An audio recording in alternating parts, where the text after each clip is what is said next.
model we're going to be working with today is a practice head that I got off of Amazon a long time ago.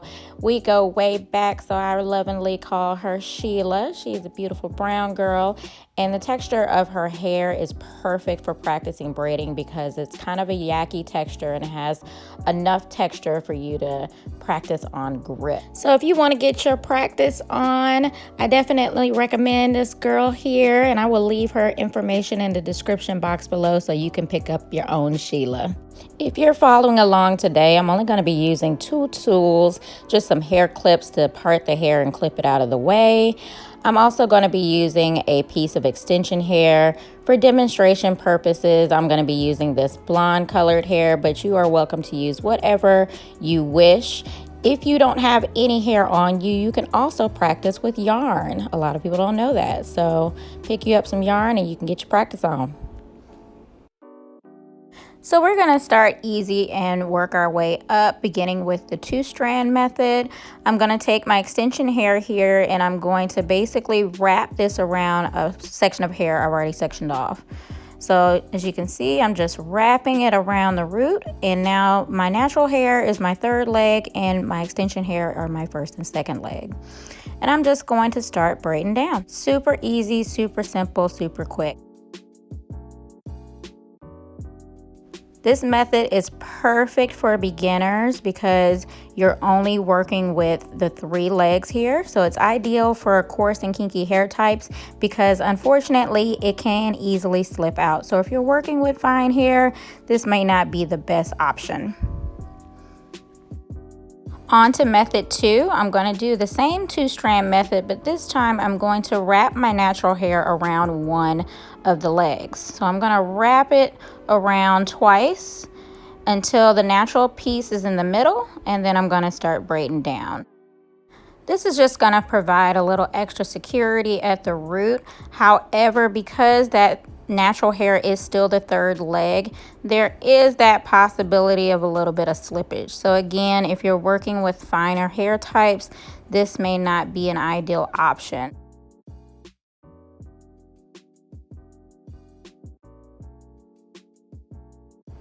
For the 3-strand method, I'm going to split my extension hair into thirds, and I'm going to take 1/3 of the hair and pull it apart. And then I'm going to hook it around the middle of the 2/3 piece, creating 3 legs individually here. And what I'm going to do is I'm going to take one of those legs, attach it to my natural hair, and then I'm going to braid around it.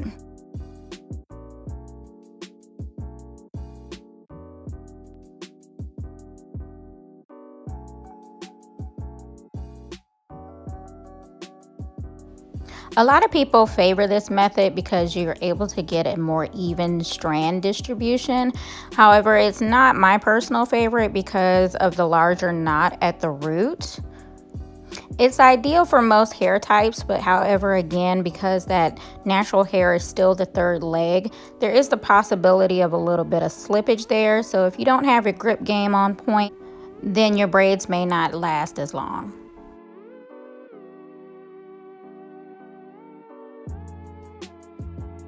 Now let's level up our root security by splitting up the hairs a little bit. What I'm going to do is a 2-strand over, and then I'm going to split the natural hair into 2 and also split that 2nd leg into 2 and match them up together. So now I have 2 pieces of natural hair on 2 pieces of extension hair. And then I'm going to proceed to wrap and braid. This is one of my favorite go-to methods because it's ideal for almost every hair type, and I'm getting more even distribution of the strands, so it's easier for me to braid down the shaft. The root security is on point. However, the direction that you braid it in is going to limit the range of motion, especially in the first couple of weeks, because when you flip it over, it's going to still lay in the same direction that you braided it. Almost like a half cornrow, and we'll get to that in a minute. So taking it a step further, I'm going to use the 3-strand method where I'm using 1/3 of the extension hair and looping it around the middle. And then I'm going to split the natural hair into 3s, and then I have an even amount of natural hair matching each leg of the extension hair.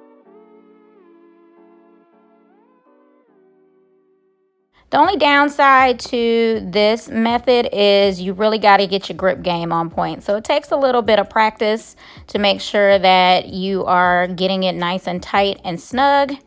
But it is amazing for even distribution. Do you see how evenly that's distributed? The only downside that I've ever seen with this is that if you're using too much hair, the knot at the top can be a little bulky. So you just got to be careful with that and how you grip the root. But as you can see, that bad boy isn't going anywhere. Next two methods are for my more experienced friends who know how to cornrow. The first one, I'm just going to start off a cornrow using the 2-strand method here, and I'm going to split one side of that 2-strand. And then as I move down the hair, I'm going to pick up very, very small pieces of hair as I go along.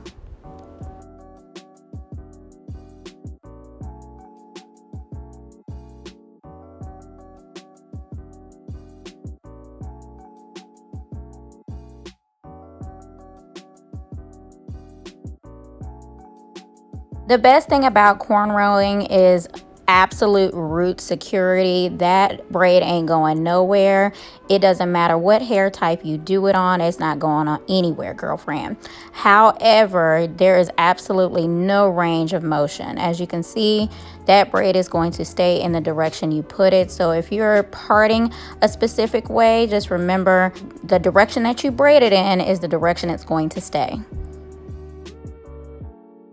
And of course, for the 3-strand method, I'm going to split my extension hair into thirds, loop it around the middle, and proceed to cornrowing, grabbing very, very small pieces. This is for those who don't really know how to borrow. It keeps your strand distribution even. However, you still ain't gonna have that range of motion. As you can see, this method isn't exactly my forte.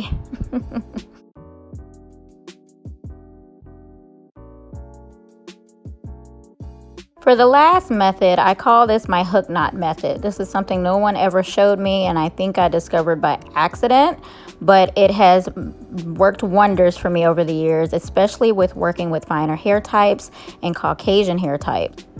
So essentially, I'm going to wrap the hair around the root and create a knot. So I'm wrapping the extension hair around the natural hair, crossing it over, and then flipping it on top of itself. In this situation, my natural hair is going to be my third leg.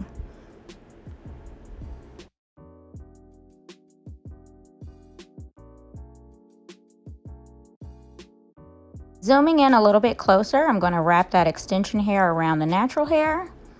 I'm going to bring it under, then over, and then I'm going to slightly tug on it and loop it over the top, creating a very small knot. And then I'm going to proceed to braiding down. I don't use this method all the time. However, it is perfect for all hair types, especially fine hair types. You have complete range of motion. The root security is on point. The only downside is that it does take practice, because if you are not careful with your grip, you can do this a bit too tight and can cause a lot of tension. So you just got to be very, very careful with the tension there. So here's a bonus method for those who are concerned with tucking or even more even strand distribution. You can do this hook knot with splitting the hairs. I only do 2 because 3 is a little bit more difficult and can cause more tension. But I make sure that I'm going to loosen up my grip a little bit there before I hook the knot over, giving it just a little bit of give and room to play with at the top, so you're not pulling on the hair too much. But yeah, I do the slip knot with the 2-strand method as well.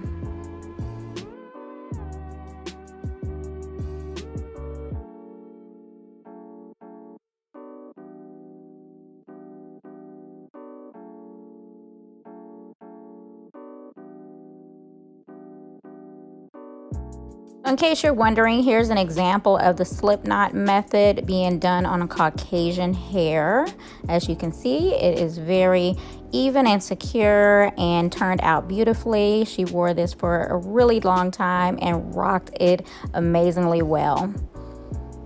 I was really proud of this one. So that concludes 8 ways to start a box braid. I hope this video was helpful to you. If you feel like you learned something, make sure you thumbs up. And if you are already in practice with these things, let me know in the comments below what method works best for you. I may not have covered the method that you use, so we would all love to know in this community. So make sure you hit us up in the comments below. I'm going to be posting technical videos like this every Monday at 7 p.m. Central Standard Time. So make sure you hit that subscribe button on your way out and share it with your friends and family. Thanks so much for tuning in. I'll catch you guys in the next one. Bye.